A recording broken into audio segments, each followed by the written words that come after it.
All right, hello class, welcome back to Ethics 2306. This is chapter 5.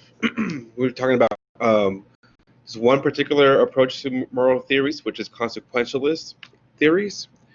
I like the title that Louis Vaughn, the author of your textbook, uses, which is maximize the good. And I think that really captures really well what consequentialist theories are all about. Is that maximizing the good. However, where these consequentialist theories differ from each other is on what is the good and where is this good going to be distributed to. So we're going to talk about two major consequentialist theories for this chapter. The first one is ethical egoism, and I already kind of briefly mentioned about this in the other mini lecture I did for chapter 4. And then the second consequentialist theory, perhaps the most popular consequentialist theory, is utilitarianism. All right, so let's talk about ethical egoism first. Ethical egoism is a theory, it's a moral theory that stipulates that the right action is the one that benefits or promotes one's own best interest. The main argument for ethical egoism, so there's a couple of arguments for it, but the main one, I guess the one that makes the most sense, you could say, or the most convincing argument, there we go, that's a better word, the most convincing argument for ethical egoism is this notion called psychological egoism. Psychological egoism is a notion or the belief that we as humans are just naturally built, innately built to care for our own interests first, for our own egoistic interests. And here, egoistic is not really like a bad term as it's mentioned today, as it's used today in the popular parlance. Egoism here should be seen as taking care of your ego, which is like yourself. Your own self. So it takes care of your own self first. So what psychological egoism stipulates, or their insight, is that even these actions that seem to be selfless, so giving money to charity, or volunteering to a homeless shelter or whatever, or I don't know, helping a friend out to study for a test, even though you're busy yourself, right? These selfless actions, psychological egoism will still argue that there is something you're going to benefit from these actions, even though they're selfless at that moment. In the long run, in the big picture, you are still benefiting from these seemingly selfless actions. For example, if you're for charity, we're giving money to a charity, you might benefit in the long run by with your taxes. You could claim that for your taxes and get a better tax return. Or even more basic than that, you just feel good. It's just satisfactory. You just feel good in yourself. It makes you feel good. So then, are you really doing it for the charity, for just giving the money away? Or are you doing it because it really does make you feel good to give that money away? And if it's the latter, then you are egoistic. It is at the end, it's selfish. That's a really good, on YouTube, I don't know if anybody's a Friends, the show Friends. It was a really popular show when I was younger. I'm not a really big fan of that show, but it's a really good YouTube video. If you just YouTube Friends, psychological egoism, it's about 3 or 4 minutes long. And I think it really captures really well the essence. In the synopsis, the basic summary of that video is that I don't know the names, but two of the characters, a lady and a guy, and they're kind of funny, I guess. They're like the funnier ones, the goofy ones, and they're arguing about this dilemma: is there such thing as a selfless act, or is everybody selfish?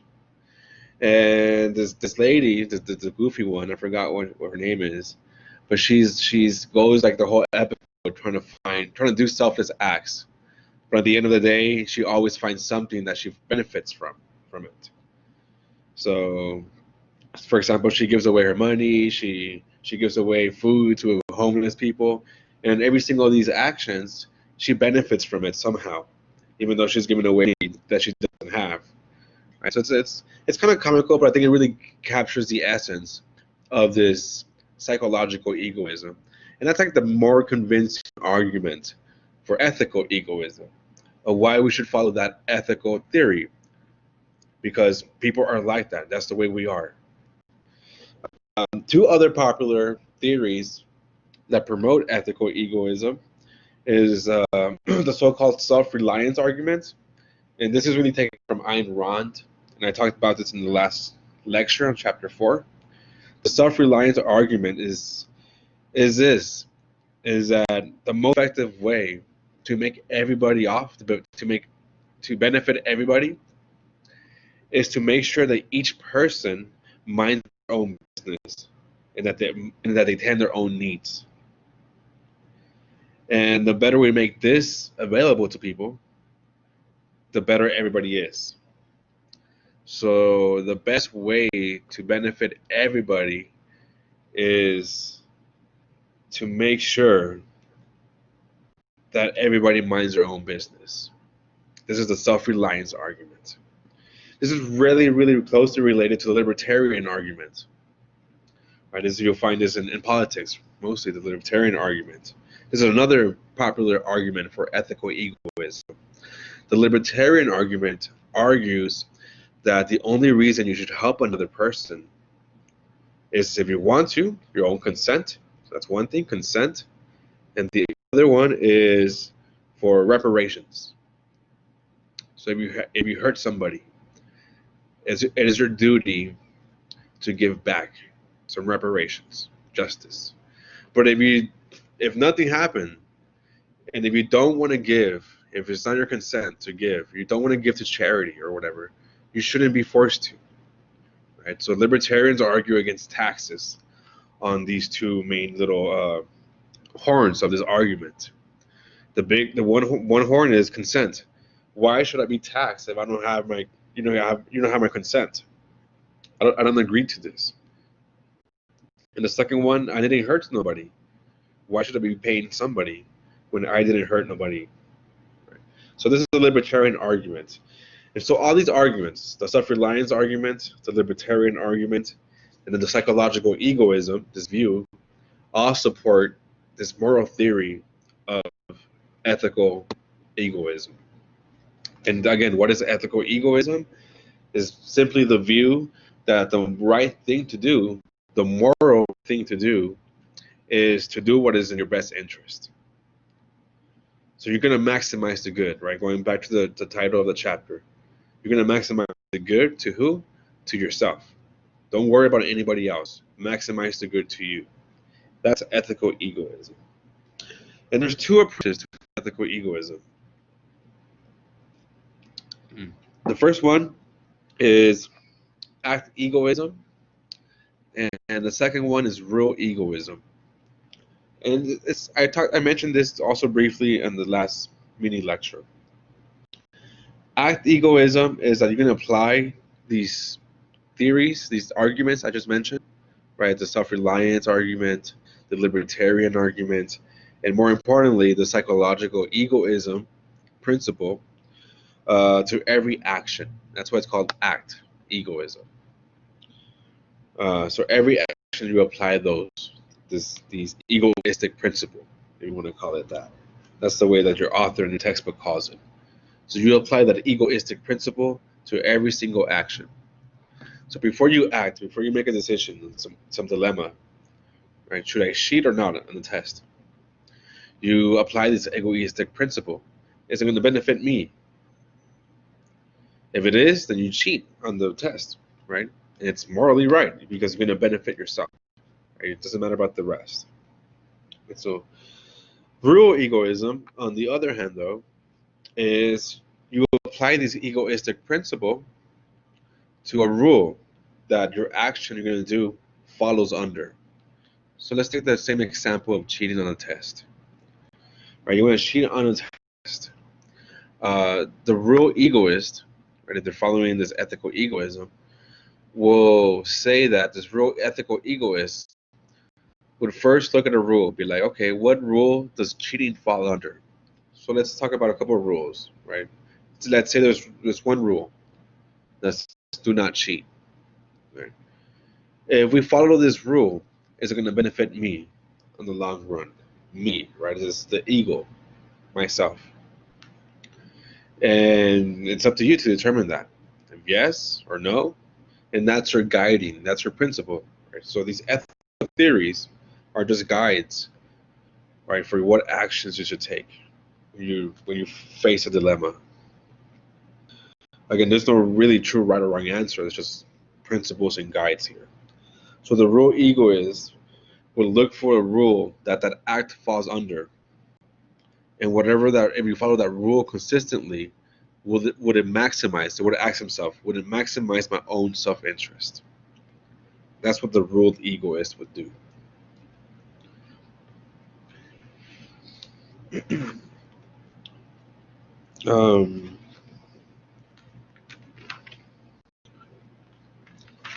There's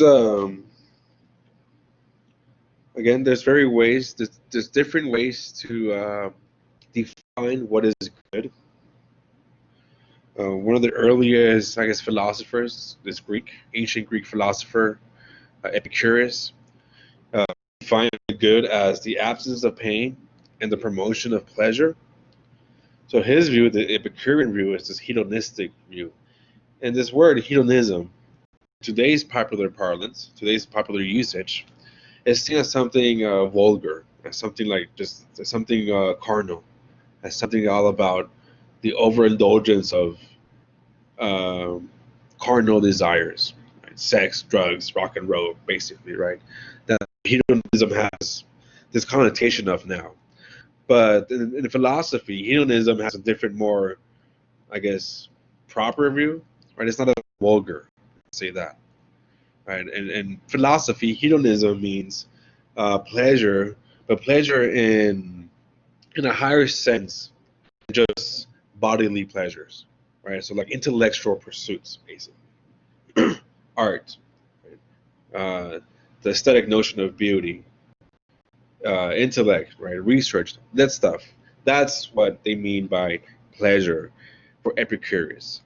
But in today's word, hedonism, right? This word pleasure has a different connotation, right?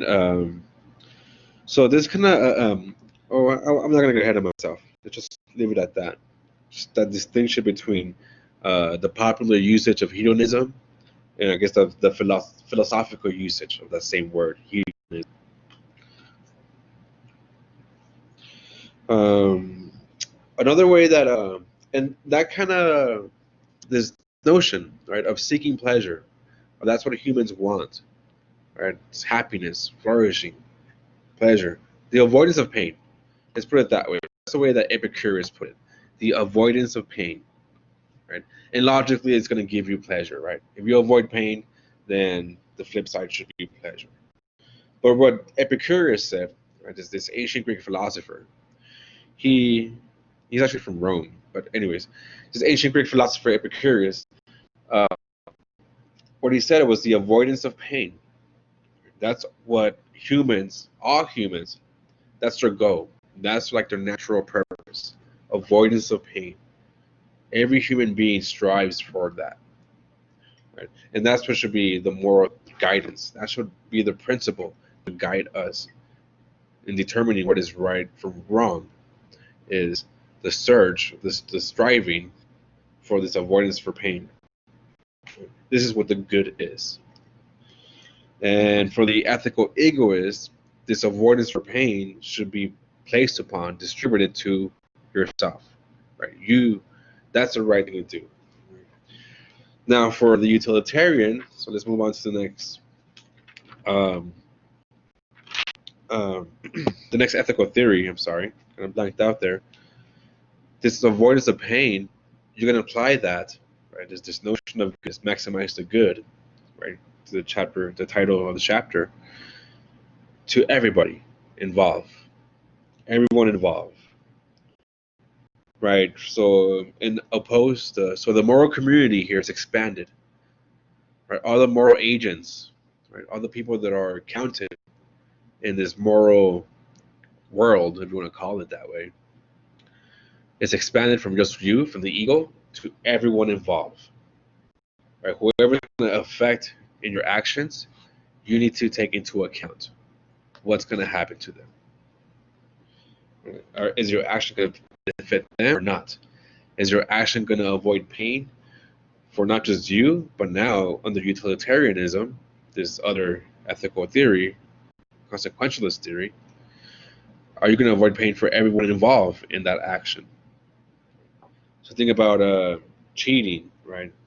The test, that example I used earlier. Right? Is it a good thing to cheat under utilitarianism? Is it going to benefit everybody or not? You got to make a calculus here. Right? This is what Jeremy Bentham calls the hedonistic calculus. Right? You're going to make a calculus. You're going to calculate, compute what action is going to give you more. It's going to give pleasure to everybody. So I don't know. Let's take this. Let's take this logically. Let's go through this example of cheating on a test. Right. So you have the choice to cheat or not to cheat. And that's the dilemma. So let's apply Jeremy Bentham's hedonistic calculus. Right, the basic calculus of what's going to give me the most pleasure. Right. Will give me the most net unit of pleasures. That's what he says. So I could choose to not cheat and perhaps fail. So the chances of me failing because I didn't study, let's say that's a condition, are high if I don't cheat because I didn't prepare for this test. So I'm going to be unhappy. My parents are going to be unhappy, right? My significant other is going to be unhappy. It's going to be happiness spread all over the place because I didn't pass this test. Right? My financial aid advisor is going to be unhappy. Is going to be, my teacher is going to be unhappy. So under utilitarian lights, right, under this guidance, right, let's look at the other choice of cheating. Okay, so I cheat, and I didn't prepare for this test. Fuck it, let's cheat. If I cheat, given that I'm not going to get caught, right? Let's take that for granted. We're not going to get caught. We're good cheaters. It makes sense for the utilitarian to cheat because you're going to benefit from it, immediately from that action. So we're as utilitarian here.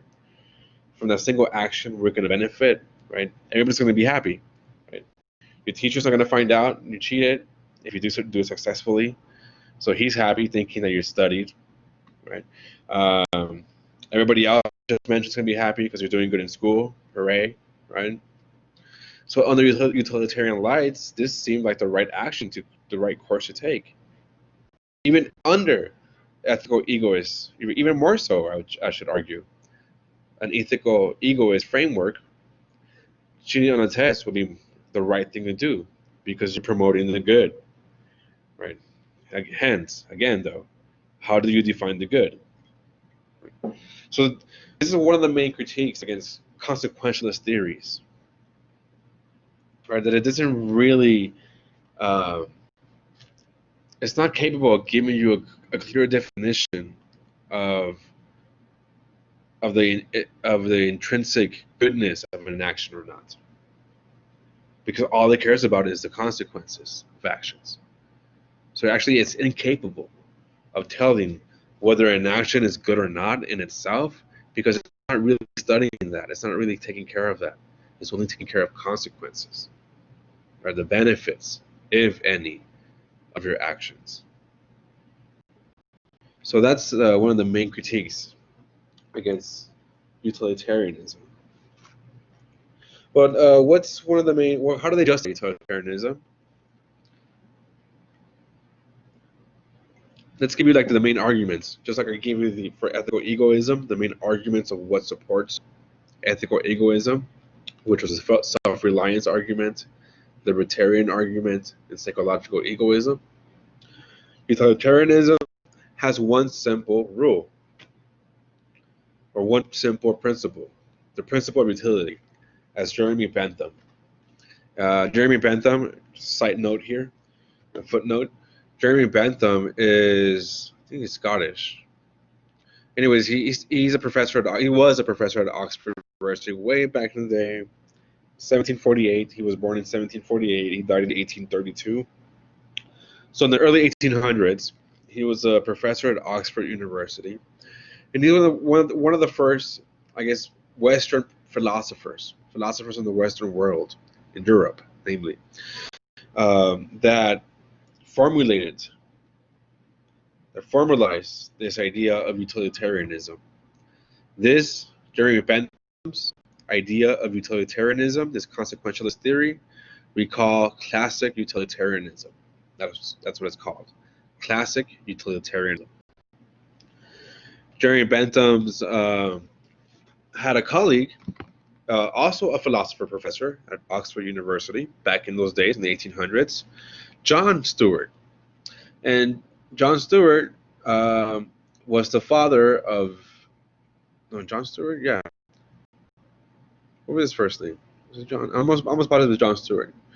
Was the father of John Stuart Mill, which is the next guy that really improved the classical notion of utilitarianism.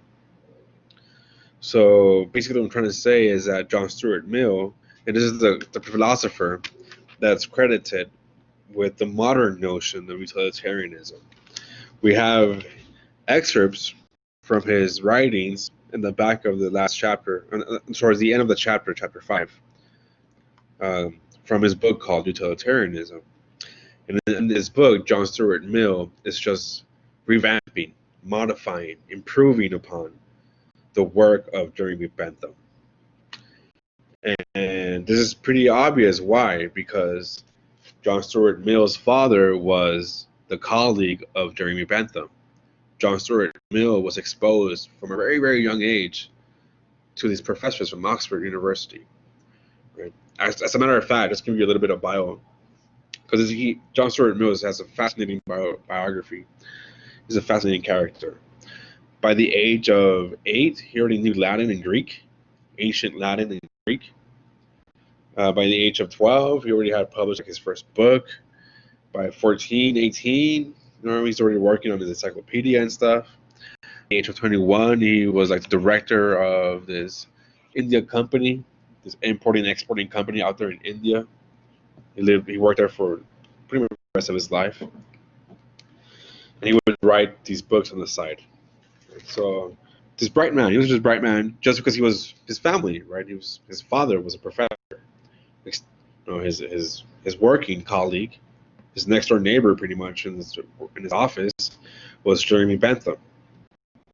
Another weird fact about Jeremy Bentham, he was how do you call it? Taxidermy? I don't know. So taxidermy, the process of taxidermy is when you kill like an animal, and then you kind of like you dry them up, and then you kind of hang them on the walls. You see this like with reindeers, or with like I don't know, with like all kinds of different animals, especially if you're a hunter, right? You call them these trophies, I think. So you go hunt an animal, you get like a ram or something, or I don't know, whatever, a bear. But you could like you dry them up and you could like save them in certain specific positions, and they're there forever, pretty much. It's called taxidermy.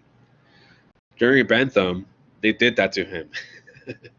So he's there like all like his face is deteriorating, but he was there in Oxford University for the longest time. I think they already took him out from there like recently, like last year, to clean him up and put some wax on him because he was decomposed already. But when he died, that was on his will to become taxidermized and be put in I forgot exactly what college in Oxford University. So yeah, weird guys, these philosophers. Anyways, let's go back to these ethical theories. Kind of went off on a tangent. So principle of utility there. That's the main argument, the main guiding principle for utilitarianism. And all it says is this. Now just read it straight from the book, straight from Jeremy Bentham, straight from the horse's mouth. Right? The principle of utility is meant that principle which approves or disapproves of every action whatsoever, according to the tendency which it appears to have to augment or diminish the happiness of the party whose interest is in question, or what is the same thing, in other words, to promote or to oppose that happiness. So he goes on to kind of define it better a little bit. By utility is meant that property in any object whereby it tends to produce benefit, advantage, pleasure, good, or happiness. All this in the present case comes to the same thing, or what comes again to the same thing, to prevent the happening of mischief, pain, evil, or unhappiness to the party whose interest is considered. Right? So the promotion of happiness or good, or the avoidance of evil or unhappiness to those parties interested, right? Whose interest is considered, whose party is directly affected by these actions. So the emphasis here is on happiness, on improving, maximizing, or minimizing, right, pain, right, or maximizing good. The difference between utilitarianism and ethical egoism, again, is the quantity, the amount of those considered. For ethical egoism, you just consider one person, yourself. For utilitarianism, you consider everybody who is affected by this action, or by your action, or whatever. So, in other words, by all those concerned. Okay. So you apply this principle of utility, and then you use this hedonistic calculus. Right? You calculate happiness to everybody. Right? You take into account all those concerned. This goes really well with our common considered moral judgment of impartiality. Right? We tend to believe that morality should be impartial, right? That right and wrong should be more or less universal. Right? Thou shalt not kill. Right? That's pretty universal. Right? And this utilitarian approach really fits that category really well. Right? But it does have its own drawbacks, as I mentioned earlier. Right? But again, it's all for both Jeremy Bentham and for John Stuart Mill. It's all about maximizing pleasure, maximizing the good for everybody involved. The difference between Bentham and John Stuart Mill is that for Bentham, it was a simple hedonistic calculus of quantity. Just improve the amount of happiness. Bentham called it units of happiness, U of happiness. Very, very abstract, right? It doesn't really give you a good definition of what goodness is, really. And the problem with Bentham is this. We have a situation where this happens. There's a hurricane that happens, and we're going to go and help and relieve people from the hurricane. Give them some recovery, give them some aid, give them some money to recover from a hurricane. However, so we have $1,000 to distribute between 10 people in this community that got devastated by a hurricane. According to Jeremy Bentham, it doesn't really matter how you distribute this $1,000. You can distribute $900 to one person, and then the remaining to the other 9 other persons. Because the net gain, the net distribution is the same, $1,000. Right, or 1,000 happiness units. Right? It's all about the net happiness for Bentham. John Stuart Mill, like I mentioned earlier, he revamped and modified Bentham's formulation of happiness and added, instead of just quantity, also quality. Happiness comes not just in quantities, right? I am 95 units happy right now, right? But I'm also the quality of happiness. Like, for example, not to diminish my job, I love my job, but I'd rather do this face to face, right? I'll be more happy, right? It's the pleasure. I think will be more quality, higher quality, doing a lecture face to face than having to do it via this Blackboard platform, via this virtual platform, right? But it's still kind of the same, though, right? But nonetheless, the quality is different, right? Or think about I don't know. I kind of hate to make this judgment claim here, but the difference between listening to Mozart and I don't know, CC Top or Kanye West, right? You know, some people will argue, right, passionately, that Mozart is a higher pleasure, right, because it's got all this context, because all this history behind it. But other people are also arguing, though, the other way, that Kanye West is a higher pleasure for different reasons too, right? But what John Stuart Mill is trying to get at is that pleasures come with different qualities, and what he calls a higher pleasures and lower pleasures for John Stuart Mill. Right? It's not just happiness, right? It's not just the quantity of happiness, how much happiness you have, is the kind of happiness, the quality of it, the quality of happiness. Right? So happiness can vary not just in quantity but in quality as well for John Stuart Mill. And he says that it's obvious for us to look for striving to the higher pleasures. So instead of just I don't know, right? Like eating, I love to eat, right? I love to drink as well, right? So let's both of those things. Love to drink and eat, right? Even though those give me a lot of happiness, right? The quality of it is not that great, right? If I continue, right, just eating a bunch of wings and hamburgers and drink endless amounts of beer, right? My body's going to deteriorate faster if I eat healthy and start drinking a whole lot more water and less coffee and stuff, right? So that's what John Stuart Mill is trying to get at. And this is what he says. Let me give you a quote by John Stuart Mill that I think is really kind of captures this notion, this distinction between higher qualities and lower qualities, and how humans should strive for these higher qualities.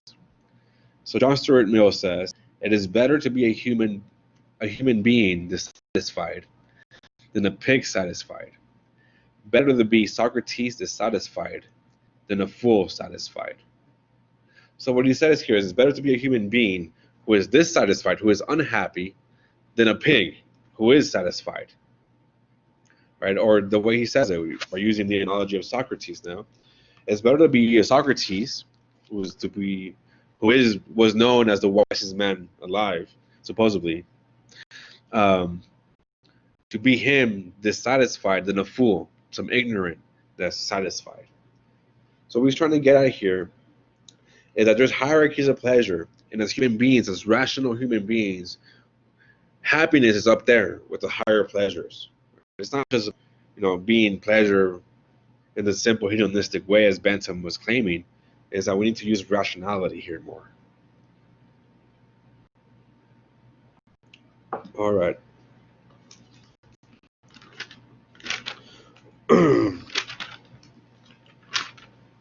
All right. So let's talk a little bit more about, I guess, the issues with utilitarianism.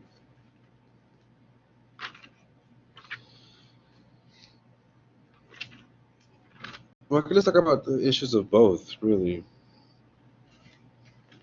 Just trying to go over here my notes here.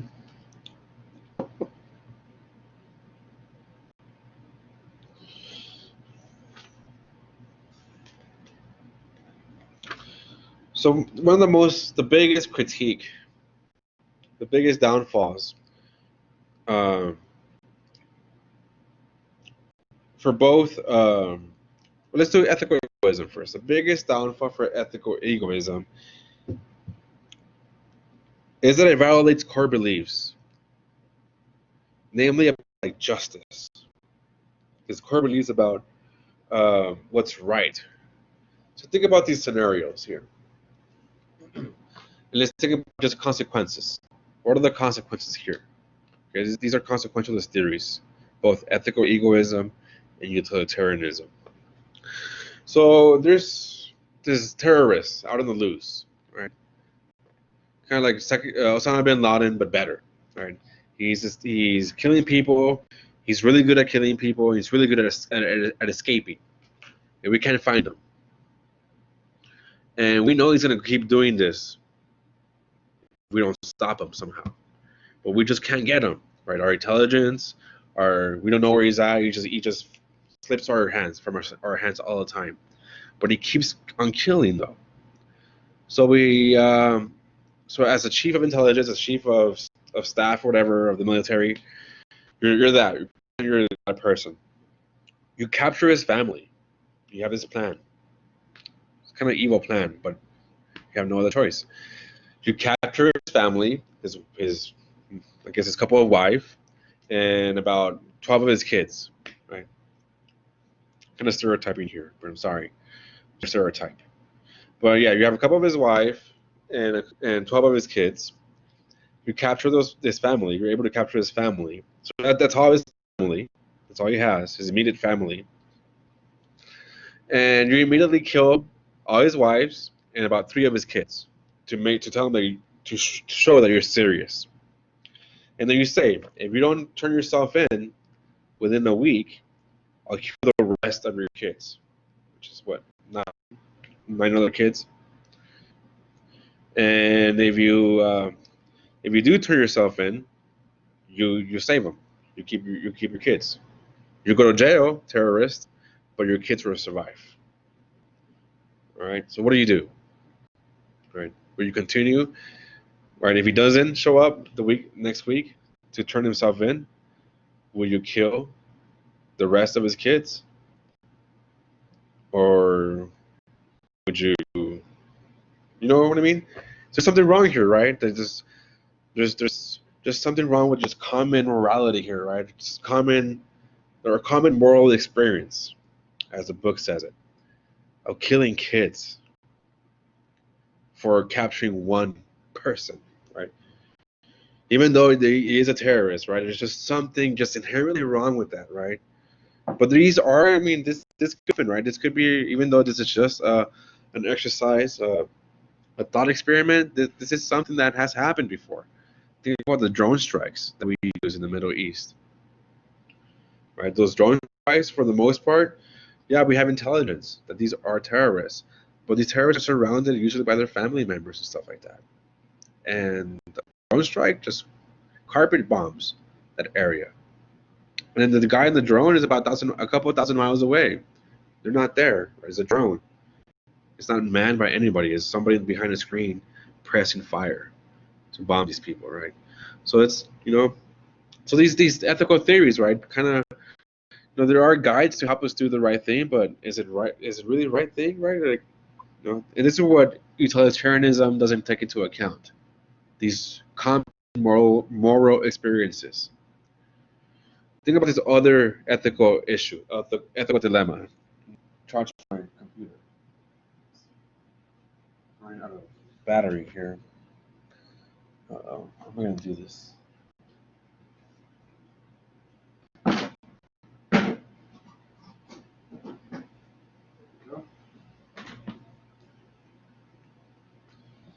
So think about this ethical dilemma here.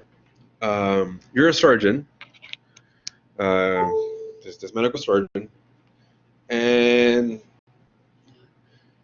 you have 5 people in the operating room that need transplants, organ transplants. One needs a heart, one needs a liver, one needs, I don't know, a blood fusion. I don't know. I'm not really good with medical terminology. But it's not working here.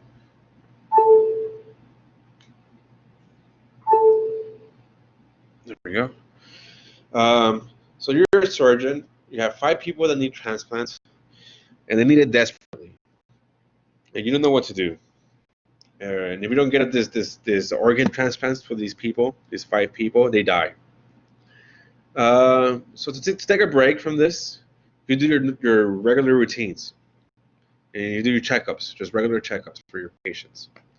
Lo and behold, this is a young man that comes in. He's doing his regular checkup, and you look at his chart, and holy damn, he fits every single one of these 5 people. Like his heart is unmatched to one of them, his lung is, everything fits for these 5 people. However, you're gonna have to kill this young man. He's perfectly healthy, young man. He just came for a checkup. But with this checkup, as a surgeon, you find out like, holy crap, you're the perfect match for all 5 of these people. Would you kill this man to save these other 5 people?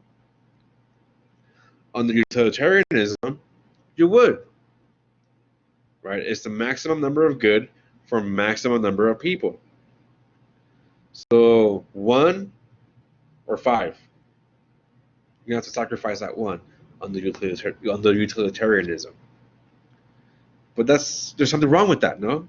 Right? Inherently, killing this young man that just had nothing to do with these 5 people at all, came for a checkup, minding his own business, right? No consent, right? No preparations, right? And under utilitarianism, especially act utilitarianism, to be specific, you would have to kill that man because that would be the right thing to do. That's conflicting, right? That conflicts definitely with our common moral experience. There's something wrong with that, right? That's just injustice there happening. So there's just these critiques with these theories as well. Okay? Another damning critique is, and I think I mentioned this before very quickly, is that these theories cannot account for the character of the action itself. Right? They just arbitrarily depend on the consequences. Right? For example, ethical egoism, the rightness of an action is just on you, dependent on you. Think about relativism, subjective relativism. Right? What does that mean? Whatever is right or wrong is just dependent on you, and that's just, what if you're a mass murderer, right? Timothy McVeigh, right? Built to bomb these people, or think about, I don't know. I'm blanking out on these serial killers, but what if you're one of that person? And for you, you're a serial killer, right? You're demented, right? You're psycho, for the lack of a better word. That's fine with you. Killing people is fine with you. So that, as an ethical egoist, it's on you what's right or wrong. That's kind of dangerous, right? It kind of goes against our common moral experiences again. And again, it just arbitrarily sets up morality dependent on one person, on the ego. And it kind of goes against our common sense, basically. But then again, this ethical egoism is really what guides our economic system today, capitalism. And our author mentions that, right? That, even though it seems unethical, it's still a very popular notion to use, to justify, right? Capitalism is that. Under a capitalist nation, a capitalist economic organization, your best interest, you need to look for your best interests. That is capitalism, right? So these things are so powerful, right? Let's switch over to utilitarianism. Utilitarianism also kind of has the same kind of issue, but now with it's kind of like cultural subjectivism, right? It really depends on the culture, on what they deem is beneficial for them, right? And that's also kind of arbitrary, right? It has no way to account for actually knowing if the action itself is right or wrong. It's just the benefits. And how do you gauge those benefits? People might differ on what benefits are for them. Right? Think about what's going on right now, right, with the Black Lives Matter movement and police brutality. Right? So people are arguing that police are beneficial, that we need the police. And then the other camp is arguing that no, they're killing us. We don't need the police. We need something else. Right? So what's beneficial for society here? How do you account for that? Utilitarianism kind of fails with that. It doesn't really have a really good way to deal with that complexity there. Another issue with utilitarianism is that if you do follow it, right, you follow the principle of utility, maximize the number of good for the maximum number of people. If you do follow the principle, it's a never-ending principle. It goes infinitum. It goes ad infinitum. There's always room for improvement, right? So think about this scenario here. If you give away a chunk of your paycheck for charity, you're obviously going to help more people than yourself, right? So as a utilitarian, the morally right thing to do is to give to charity, because you're going to help more people than just yourself. This is following the basic principle of utility. But then, why cannot you give more after that, right? Why am I going to just give 10%? I should give 15% or 20% of my paycheck, or 50%, or all my paycheck to charity. Help more people then, right? Instead of just me, right? It's very demanding. In other words, if you do follow the principle of utility to its very, very fine details, right? And this is really impractical. Right? Think about the criteria, practicality here, fruitfulness, right? And so that's another major critique of utilitarianism, that it's very, very demanding.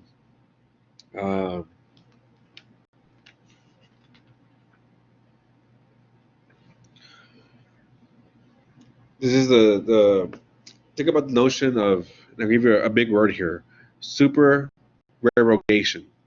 So it's spelled supererogation.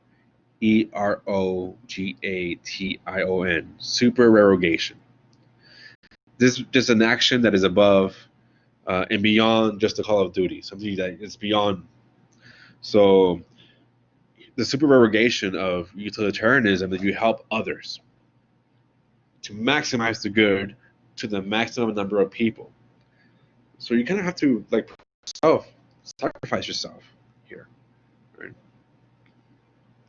And how would that be helpful for others once you have nothing, right? Whatever you give yourself, whatever you give your paycheck to your charity, 100% of your paycheck to charity, you're not going to pay for your own food, for your own rent, for your own gas, blah blah blah, right?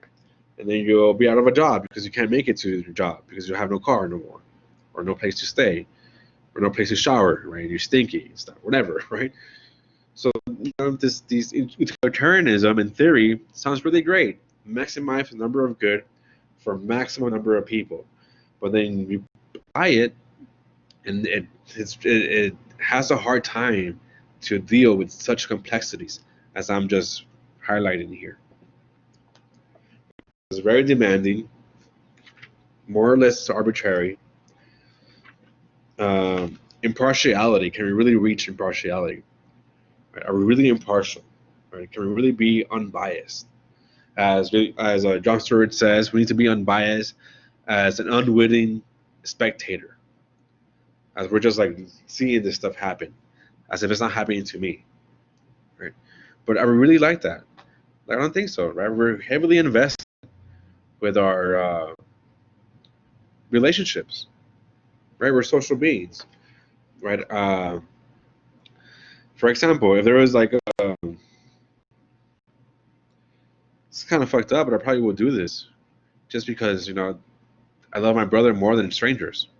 So if there was a car falling down in the bridge, right? There's a van full of strangers, and there's my brother. I'm gonna save my brother first, and then hopefully I have time to save the other people. But my brother has priority because my brother is intimate. I have this just really emotional, strong attachment to my own brother, right? Whereas these strangers, fuck, I don't know him. So why am I gonna sacrifice my brother, even though there's a number of them, and it's just one of them, right? So utilitarianism cannot account for this, right? These complexities of life. The other problem is that there is no intrinsic wrongness or rightness under utilitarianism or consequentialism, either of those, ethical egoism, utilitarianism. Wrongness is totally dependent on the benefits, on the consequences. So if killing a person benefits more people, then killing that person is right. Then killing is right. Right? Think about the ethical scenarios I just mentioned. So, and that's that's problematic to say the least, right? And that comes into the next critique against consequentialist theories, right? That this problem of injustice, right? This idea of exemplary punishment, where you kill an innocent people or person, right? The family of the terrorist, to punish the terrorist, right? Is that right? That's totally injustice, right? It's totally unjust, right? And under utilitarian lights, it will be okay to do that. All right. All right. So that's pretty much all I kind of wanted to go over for this chapter before I go on and on and on forever in this. I do want to mention this little. It's in the 4th edition. I'm almost positive I saw it in the 5th edition too. I should have busted out my ebook here. But it's about Peter Singer. I actually uploaded a video of Peter Singer in one of these modules that we have online for these chapters. And Peter Singer, he's still alive. He's perhaps one of the most well-known living, right? Still living, but most controversial utilitarian philosophers.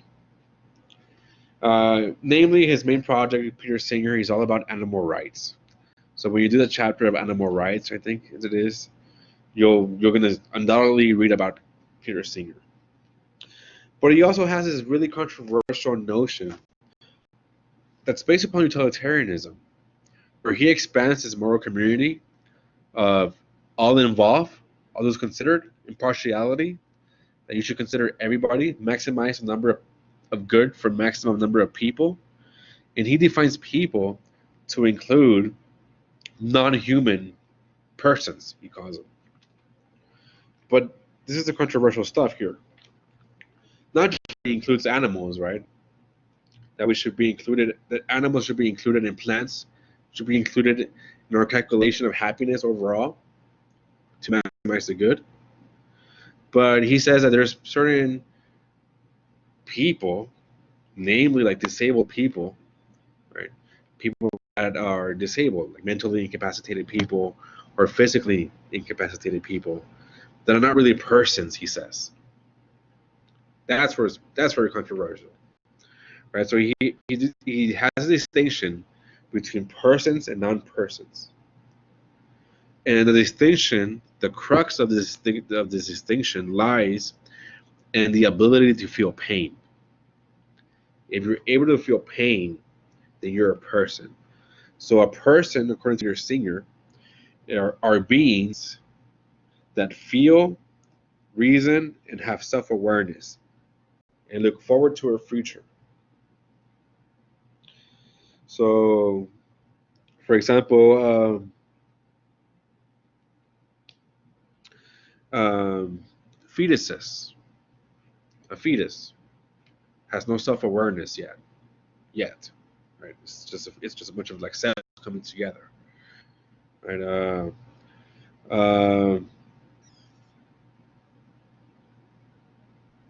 What is it? An incapacitated person that really can't speak, can really like, was a vegetative state, is also not a person, according to Peter Singer.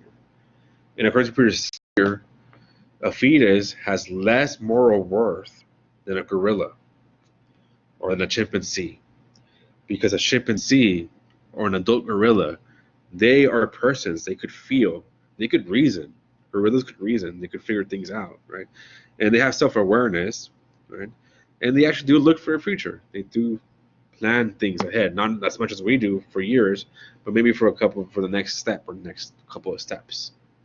Right? So according to Peter Singer, an adult chimpanzee or an adult gorilla has more moral status, has more moral worth than a fetus or than a disabled person. This is fucking controversial, right? It's crazy. But he's very, very popular among this whole animal liberation movement and environmentalists. I do like your singer, but this part of him really does caution me, right? And again, it's because he's an utilitarian, right? His principle is about maximizing the number of good to all persons, and the way he defines persons is in this little messed up way. Right? You can read it more on this. It's in your chapter, on chapter 5, on Peter Singer. All right, so this is pretty much all I want to talk about here for this chapter on consequentialist. So just to recap really quickly, consequentialist theories, ethical theories of consequentialists, are about the consequences, not about the actions themselves. We have two main theories, ethical theories of consequentialists. The first one is ethical egoism, which is backed up by the principle of psychological egoism, or the principle of the egoistic principle, you could call it that, which stipulates that the right thing to do is what is beneficial for yourself. The next more popular consequentialist theory is utilitarianism.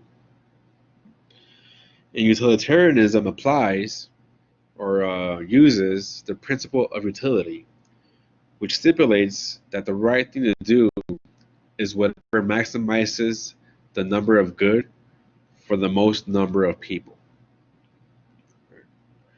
Then both of these theories are broken down further into act and rule. The difference between act and rule is simply that when you're an act ethical egoist or an act utilitarianist, you apply these principles to every action.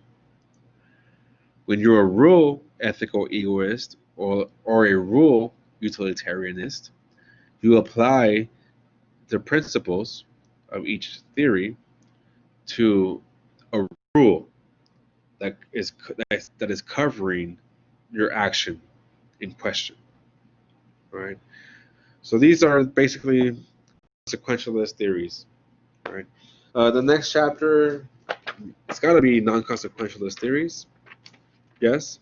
So the next chapter pretty much will be talking about Immanuel Kant's system of ethics and natural law theory. All right. So thank you so much for joining, and the discussion boards, I am reading them. I really don't find much to reply so far because y'all keep doing a really good job amongst each other. So I'm really, really impressed by that. And basically, if you're participating, doing your job, you get an easy A. Just remember for the discussion boards, provide references. Right? Simple. And at the end of your sentence, when you quote somebody, in the parentheses, give me where you got it from. And it could be simple as just give me the last letter, like Louis Vaughn, page number, year, or PowerPoint chapter number, slide number. But just reference in-text citations, right? That's the only thing that I want to want you guys to improve. Otherwise, you guys are doing a fantastic job. We're really, really impressed. All right. So anyways, thank you so much. Y'all stay safe, and we'll see you for next mini lecture.